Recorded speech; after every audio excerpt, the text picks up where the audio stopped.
ঈসা আলাইহিস সালাতু ওয়াস সালাম কে আল্লাহ তাআলা কিছু ক্ষমতা দিয়েছিল। কি দিয়েছিল?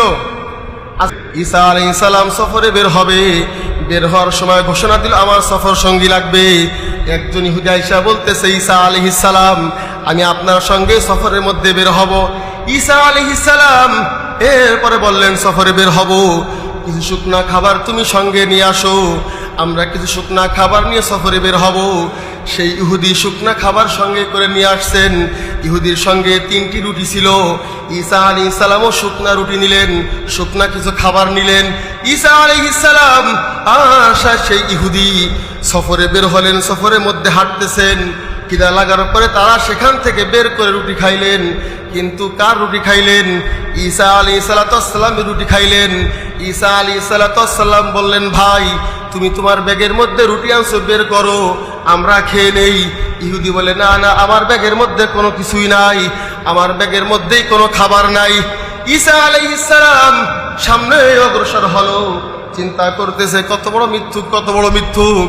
তার ব্যাগের মধ্যে 3টা রুটি রয়েছে আমি দেখতেছি, কিন্তু সে আমাকে বলতেছে কিছুই নাই, কিছুই নাই। ঈসা আলাইহিস সালাতু ওয়াস সালাম চিন্তা করলেন, আল্লাহ তাআলা আমাকে যেই পাওয়ার দিয়েছে, আল্লাহ রাব্বুল আলামিন আমাকে যেই মুজিজা দান করেছেন, একটু দেখাইলে মনে হয় ইহুদির মন নরম হবে। এই কথা বলতে বলতে চিন্তা করতে করতে ঈসা আলাইহিস সালাতু ওয়াস সালামের সামনে দেখা হয়ে গেল জন্মান্ধ।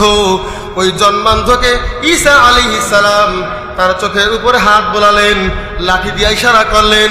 আল্লাহ রাব্বুল আলামিন তার চোখকে ভালো করে দিলেন। সেই জন্মান্ধ কালেমা পড়ে মুসলমান হয়ে গেছে। জন্মান্ধ বলতেছে, আমি জন্ম থেকেই অন্ধ ছিলাম, আপনি আল্লাহর হুকুমে আমাকে ভালো করেছেন, আমাকে কালেমা পড়াইতেন। সে জন্মান্ধ বলতেছে, আর সে ঈমান এনেছে। ঈসা আলাইহিস সালাতু ওয়াস সালাম ইহুদিকে বলতেছে, ভাই তুমি তো দেখলা জন্মান্ধ সুস্থ হয়ে গেছে, সে ঈমান এনেছে, তুমি শুধু এতটুকুনি বলো তোমার ব্যাগের মধ্যে কি? ইহুদি বলতেছে, আমার ব্যাগের মধ্যে কোনো কিছুই নাই। ঈসা আলাইহিস সালাম সামনে অগ্রসর হলেন। সামনে অগ্রসর হওয়ার পরে এরপরে একজন কুষ্ঠরোগী আসলো। কুষ্ঠরোগী আসার পরে ঈসা আলাইহিস সালাম তার শরীরে হাত বোলালেন এবং লাঠি দিয়ে আঘাত করলেন, মানে লাঠি দিয়ে টাচ করলেন। সঙ্গে সঙ্গে কুষ্ঠরোগী সুস্থ হয়ে গেছে। ঈসা আলাইহিস সালাম এরপরে সেই ইহুদিকে বলতেছে, তুমি তো দেখলা তোমার সামনে জন্মান্ধ ভালো হলো, তুমি তো দেখলা তোমার সামনে কুষ্ঠরোগী ভালো হলো, তুমি শুধু এতটুকুন বলো তোমার ব্যাগের মধ্যে কি? ইহুদি বলে, না না না আমার ব্যাগের মধ্যে কোনো কিছুই নাই। ওই সময় ঈসা আলাইহিস সালাতু ওয়াস সালামের সামনে অস্বীকার করলেন। ঈসা আলাইহিস সালাম সামনে অগ্রসর হলেন। সামনে অগ্রসর হওয়ার পর ওনাদের খিদা লাগলেও, খিদা লাগার পর ঈসা আলাইহিস সালাতু ওয়াস সালাম একজন রাখালকে দেখতে পাইলেন, রাখাল তার ছাগলগুলা নিয়ে চড়াইতেছে। তখন ঈসা আলাইহিস সালাতু ওয়াস সালাম রাখালকে ডাকলেন। রাখালকে ডাকার পরে বলতেছে, ও রাখাল ভাই তোমার ওখান থেকে একটি ছাগি আনো, ওই ছাগি এনে তুমি জবাই করো। সেই রাখাল সঙ্গে সঙ্গে ছাগল আনলেন, আনার পরে জবাই করলেন। জবাই করার পরে ঈসা আলাইহিস সালাতু ওয়াস সালাম বলতেছে, ছাগলকে রান্না করো।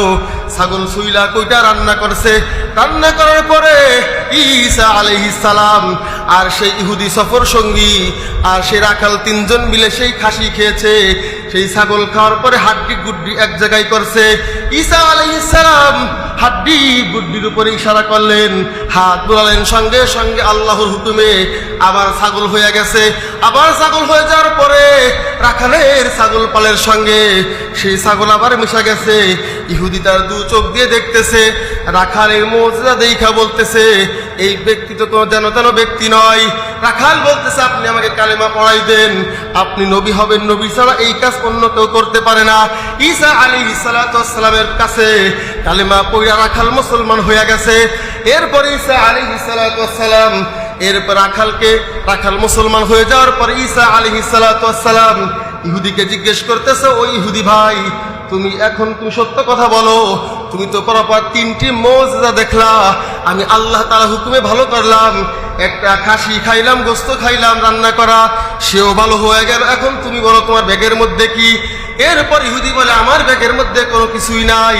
ইহুদি মিথ্যা কথা বলতেছে, তার ব্যাগের মধ্যে 3টি রুটি। সে অস্বীকার করতেছে তার ব্যাগের মধ্যে কোনো কিছুই নাই, কোনো কিছুই নাই। না, ইহুদি ঈমান আনলো না। ঈসা আলাইহিস সালাতু ওয়াস সালাম কিছু দূর যাওয়ার পরে ঈসা আলাইহিস সালাম একটু ক্লান্তির মধ্যে চলে আসলো। ঈসা আলাইহিস সালাম একটু নিদ্রায় গেলেন। নিদ্রায় যাওয়ার পরে এরপরে সে ইহুদি কি করলো? ইহুদি চিন্তা করলো এখনই তো আমার সুযোগ, এই লাঠি দিয়ে সে যার কাছেই যাই ওই ব্যক্তি অসুস্থ ব্যক্তিকে সুস্থ করতে পারে, এখনই তো আমার সুযোগ, লাঠি নিয়ে আমি ভাইগা যাব। তখন ওই ইহুদি লাঠি নিয়ে ভাইগা গেছে। ঈসা আলাইহিস সালাম যখন ঘুম ভাঙছে, ঘুম ভাঙার পরে দেখে তার লাঠি নাই, ছুরি নাই, কোনো কিছুই নাই। ইহুদি কানের মধ্যে একটা সংবাদ আসছে। কি সংবাদ আসছে? কি সংবাদ আসছে? ওই রাজ্যে যে রাজা রয়েছে, ওই রাজা অসুস্থ হয়ে গিয়েছে। প্রজারা ঘোষণা করেছে এই রাজাকে যে ভালো করতে পারবে ওই ব্যক্তিকে আমরা পুরস্কৃত করব, তাকে আমরা অনেক সম্পদের মালিক বানাই দিব। এরপরে সেই ইহুদি চইলা গেছে। ওইখানে যাওয়ার পরে বলতেছে আমি সুস্থ করব রাজাকে, তোমাদের চিন্তার কোনো কারণ নাই। এরপরে তার যারা মন্ত্রী মিনিস্টার তারা বলতেছে তাইলে তুমি ভালো করো, কেমনে পারো? এরপরে ওই ইহুদি কি করলো?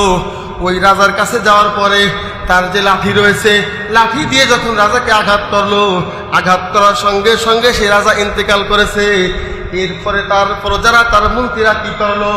ওই ইহুদিকে ধইরা খুব ভাবে তাকে প্রহার করেছে। প্রহার করার পরে তাকে তারা জেলখানে আবদ্ধ করেছে। জেলখানে আবদ্ধ করার পরে আর ওদিক দিয়ে ঈসা আলাইহিস সালাম ঘুম রয়েছে।